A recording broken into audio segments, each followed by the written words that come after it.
Even with all the 10 or 11 care in the world, building bigger biceps is no easy feat, and it's a much slower process than most people perceive it to be.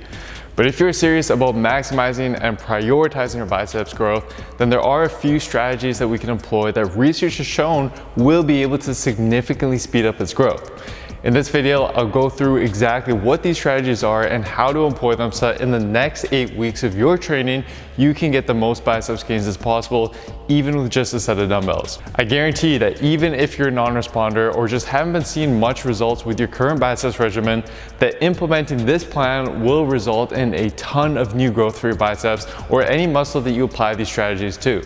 The first and most important thing we'll want to do is start adjusting our weekly biceps volume.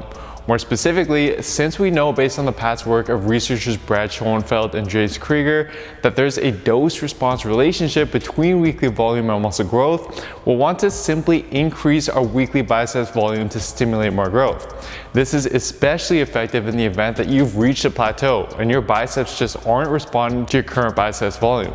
However, this does not mean that you should simply do as much volume as possible and absolutely annihilate your biceps every single workout, as that can do more harm than good. Instead, we need to take a strategic approach to this based on the research.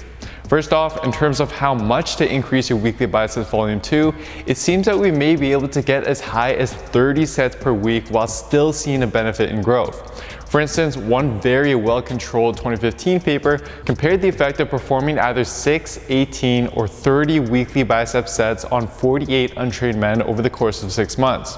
As shown in the following graph, there was a clear dose-response effect in terms of volume and a resulting biceps growth, with a 30 weekly set group experiencing growth that was on average 3 to 4 times what's typically seen in the research. And then this study design was then repeated on trained men by Brad Schoenfeld and colleagues in 2019, which showed similar results in biceps growth. And in fact, in the highest volume condition, there were no non-responders compared to over half of subjects being non-responders in the lowest volume condition.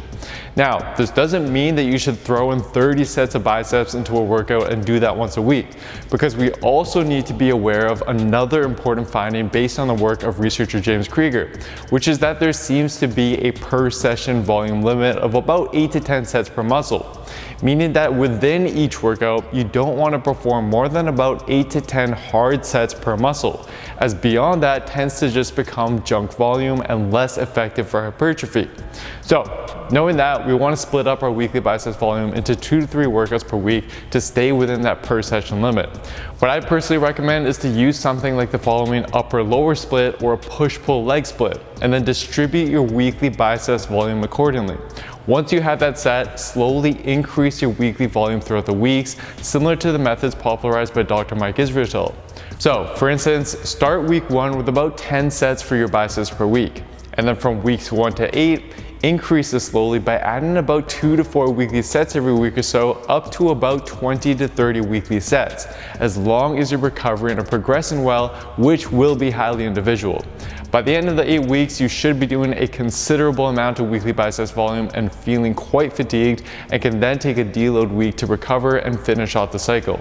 Do also keep in mind that the pulling work that you do for your back, such as pull-ups and rows, should also be counted towards your weekly bicep sets, as those will heavily involve the biceps as well. Next, you want to manage your recovery and actually bias it to favor your biceps growth throughout this period. Just like our biceps, all of the other muscle groups we train require energy, effort, and nutrients to recover and grow. So if our main goal is to increase the size of our biceps, it's likely a good idea to reduce the volume that we devote to our other muscle groups so that our body can favor our performance, our recovery, and our growth towards our biceps that we're going to be training with quite a bit of volume. In fact, we can reduce the volume we dedicate to our other muscle groups down to just enough to maintain their size or stimulate a little bit of growth in them throughout the weeks. As for exactly how many sets this was going to require, multiple papers have shown that cutting volume down to about 9 weekly sets seems to be enough to maintain, or in some instances, even grow a muscle, and is therefore a good recommendation to stick to. So for muscle groups like your legs, your chest, your back, and your shoulders, allocating around just 9 or so weekly sets to each of them would be a good idea if you really wanted to favor the recovery and growth of your biceps. And for example, this could look something like the following weekly routine for chest, where you'd simply do 3 exercises a week with 3 working sets for each exercise. Next, we want to ensure that the weekly volume that we do for our biceps has the right variety of exercises. We want to do this so that it helps, 1, ensure that we are targeting both the short and long head of the biceps adequately. 2, trains the biceps through different strength curves in order to maximally stimulate all of the various regions and fibers of the biceps. And 3, it'll better prevent us from overuse injuries and the wear and tear that would accumulate very quickly if we packed a ton of volume into just a couple repetitive movements. To simplify this, here are 5 biceps exercises that do just that and provide a good variety of stimulus on the biceps for the reasons I've noted down. Simply distribute 4 or 5 of these movements and/or similar variations of them into your weekly biceps workouts as needed, and then, as previously explained, gradually increase the sets you devote to each of these exercises throughout the weeks to accumulate more and more weekly biceps volume. Next, we want to manipulate the order of our workouts to again favor the growth of our biceps. Multiple papers have shown that lifters get better strength gains in exercises that are done early in a session, with a trend for better growth in those exercises as well, which makes sense.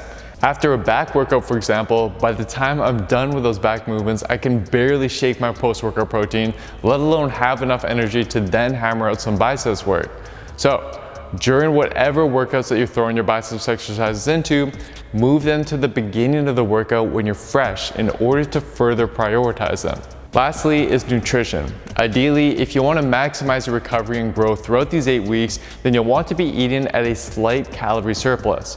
While it is possible to grow muscle while in a calorie deficit, it's much more difficult to do and will be slower since protein synthesis reduces significantly whenever we're in a deficit. So unless you'd still really like to prioritize fat loss throughout these 8 weeks, stick with a small calorie surplus, or at least enough calories such that you're recovering and progressing well throughout the weeks. And of course, even more importantly, is we want to ensure that we're intaking enough protein throughout this period by having at least around 0.8 to 1 grams of protein per pound of our body weight. Otherwise, we'll be sabotaging much of the effort that's going into our workouts. And that's basically all there is to it. And I know this can be a lot of information to take in at once, so for your convenience, I've combined all of this information into a free 8-week template that you can download and incorporate into your routine right away. It'll break down exactly how to set up your workout split, what biceps exercises to use, and how to progress them throughout the 8 weeks with more volume. To grab a copy of this, you can just head on over to builtwithscience.com/biceps template, and I'll send it right over to you. And I'll also leave a link to this in the description box down below. But also keep in mind that your nutrition throughout this period and during your training in general will always be the most important factor to building muscle and losing fat. That's why within my science-based programs, in addition to the step-by-step training plans that you'll receive, I've also created a nutrition tracker that'll do all the guesswork for you and show you what to eat, how much to eat, and how to adjust this over time to avoid reaching plateaus. To gain access today, just head on over to builtwithscience.com and take our analysis quiz to discover the best approach for you and your specific body. Anyways, that is it for today's video, guys. I hope you enjoyed it, found it useful. Please don't forget to show your support by giving the video a like, leaving a comment down below as to what you'd like to see me cover next, subscribe to the channel, and turning on notifications for the channel as well. This all really does help me out. Thank you so much, everyone, and I'll see you next time.